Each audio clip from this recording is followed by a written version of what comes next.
one of the things I want to do today is I just want to, I want to go down into a small hive that was a swarm hive. It meant I caught a swarm of bees that left the nest a number of weeks ago. And they've established themselves, and now as they're growing, I need to put them into a little bit of a larger box so they'll grow, they'll continue to grow. And then I'm going to sort of inspect the other hives to see how they're doing in terms of their honey production, how they're doing in terms of their comb production, just overall general health to see how they are. Okay. Bees seem pretty calm today. And I'm going to change this into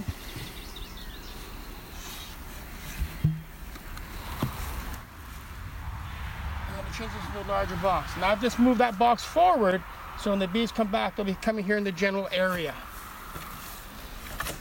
Now I don't wear gloves usually. I'll wear gloves if I'm moving hives at night for pollination. I like to smoke my hands. I don't always put my hood on. I do get stung. I advise a beekeeper who's starting to get stung. Feel what it feels like. It's not that bad.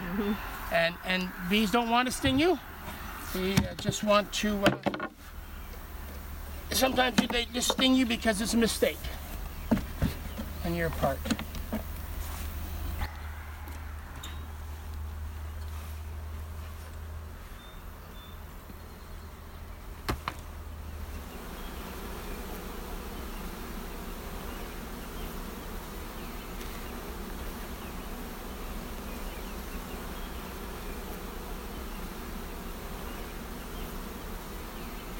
You'll notice in this box they're creating some wax on a foundation. That's what it's called.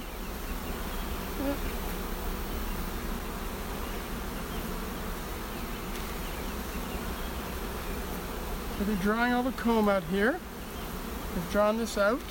It's very good. You notice that's all capped honey there, and they've got some honey in there. They've got a bit of pollen. Now I really want to just come close to you. Now, this is, if you look here, lovely full of pollen. All right, pollen here. See that now? I'm gonna go like this with you. If you look inside there, there's little larvas inside there. Okay. Now you see, go to your left here, see this girl with the dot on her head? That's the queen bee. Okay. That's the queen bee. Beautiful girl. She's going to go around there, and there she is again. So look at the size of that queen, right? So that's, her abdomen is long like that, so she can lay those eggs, go right down the bottom of the cell. This is a great frame to show you. So here we go. If we go from the left here, and I'm going to hold like this. We go from the left there in those cells, you see how it goes over, keep going over to the right, and you'll see more larvae. And more larvae, you see how they're growing, getting bigger, bigger, and bigger, and then they've capped them. So they pupatate them at that stage. So about 9 to 11 days that will happen, and they'll go to their 21. 21 days to grow a bee, 24 for a drone, 16 for a queen. See, that's all cap brood all there, yeah? Wow. So I think somebody needs to have 2 hives when they start off, so you can compare one hive to another, and if one hive is in trouble, needs to have an extra boost of maybe some frames of brood, you can go back and forth to them. What you think might be a busy hive might be a very slow hive compared to another one that's really busy. And you also need to spend time with somebody who keeps bees. You need to mentor. You need to be able to see something and not be in awe of it, and what do I do next? But you need a mentor who lets you be hands-on. So I can sit here and show you everything myself, but unless you get your hands into those bees and touch those bees and feel those bees, that's what's really important, right? So if you need to get bees, you can buy them from other beekeepers or bee stores. There's a few stores here in New Brunswick. And what they would do is they'd sell you a nucleus of bees. And then when you bring those home, you put them into a larger box, and then you let them grow. Previously, we were in some of the yards and we saw some of the honey that we were taking off. We had the bee escape on and made it easier. And then so eventually we bring them back home, and we have all these boxes here now are stacked with lovely honey. And so my next process is I want to extract them from their boxes. And if you notice, here's a frame. They've built it up. Pretty much all of it has been capped to the top, and I'm quite confident this honey is ready to be harvested. The bees, if you notice, they put up a lot of wax all over the place. So sometimes before you put them into the extractor, you want to sort of clean up a little bit of that wax first. I save the wax, which I do render down at some point, and we can use it for candles. There are people now who are making wraps using beeswax. And so then what we do is we have a machine just like this. I call it a machine. It's called a fork. And basically, if you take it and you go underneath this where the cappings are, and you continue like that, you pull the cappings off. And I'm gonna give you a better look. See this? That's all full of honey there, yeah. Wow. And that's all the cappings there. And you know, you're just outside all the time. You're enjoying yourself, being out and enjoying the fresh air, and a little bit of physical work. And you know, all the times you're thinking about, you're diagnosing your highs. And at the same time, you know, people love, you know, local honey, and so do I. I think when people understand, especially now with everything in the news about the quality of the honey, what has been going on with them being adulterated, that people are really wanting to have their, you know, good local fresh honey that they know is as pure as possible. And when at the market, when I sample people on the different honey, they are amazed that they didn't realize that they thought honey was honey, and no, honey is not honey. Different flowers. Well, especially now if we look around, we're getting goldenrod is starting to come out. Mm-hmm. So there'll be a lot of goldenrod being put in this honey. Later on, asters. Lots of clover now because of the farmers having cut the fields.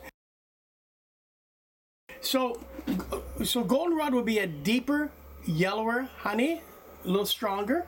The clover is a much lighter honey, very delicate flavor to it. Blueberry honey, which we've tried, is a heavier, stronger flavor.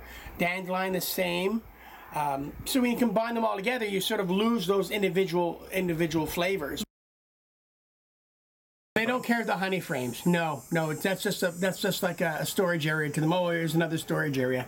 They do care about is their brood frames. You're not going to be changing frames from brood from one hive to another. But if you put bees in from another hive with another hive, they'd be having a bit of a struggle. Now, sometimes in the spring they don't do the same because they're just in such a production mode and trying to build up. They don't really mind. But this time of year they would be they'd be a little cranky. And I'll just take that now and I'll put that back into here like this. All right, so I'm going to spin this now.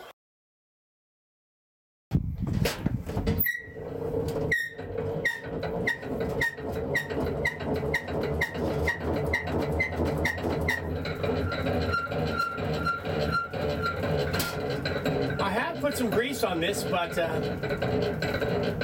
it's almost as old as me, so it gets a little squeaky at times.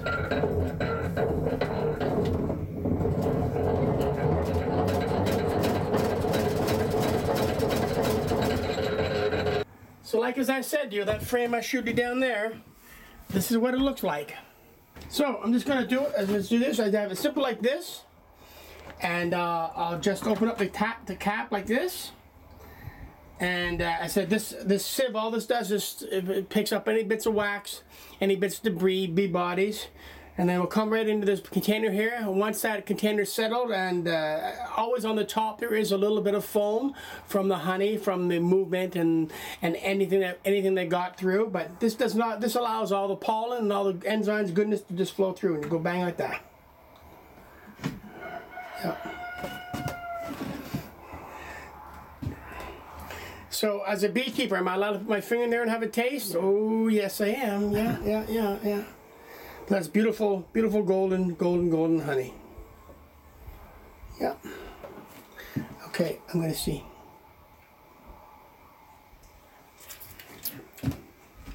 Oh, that's terrible. That's absolutely terrible. So that will drain. Doesn't take too long for that to drain.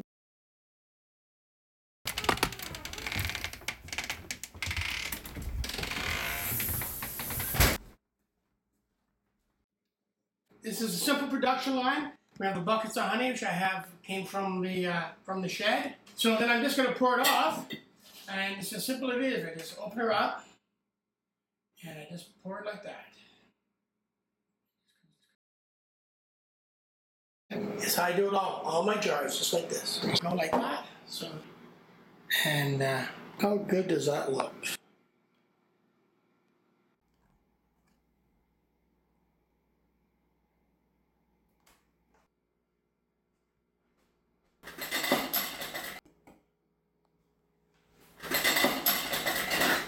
I want to show you the comb honey.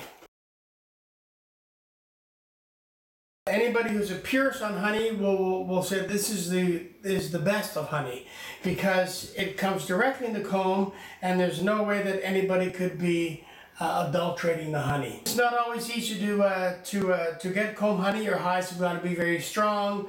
When you put them into the hive, it's just a piece of wax foundation that's inside there, and they force themselves to build up the honey on top of that.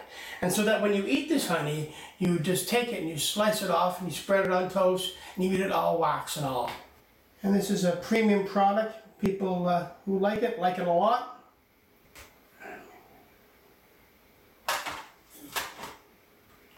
And that's a piece of honeycomb.